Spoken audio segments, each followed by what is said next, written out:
Hello everyone, welcome to my YouTube channel Rangbaaz Bhauji में आपका बहुत बहुत स्वागत है दोस्तों।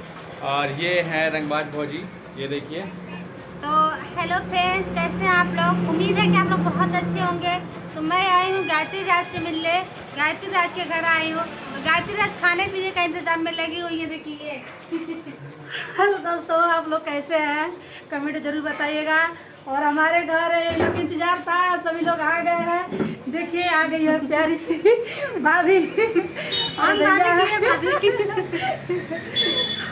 अरे बाबू लोग है, देखिए बैठे हैं। ये खाना निकाल के रेडी हो गया है। ये खाना को रोटी बना के रेडी कर दिया है। देखिए दोस्तों, यहाँ पे खाने की पूरी तैयारी हो चुकी है। और गायत्री राज इंटरटेनमेंट को खूब सारा लाइक कीजिए और सब्सक्राइब कीजिए, कमेंट कीजिए, ताकि और ज़्यादा सपोर्ट कीजिए हम लोग के। सपोर्ट की बहुत ज़रूरत है आप लोगों की।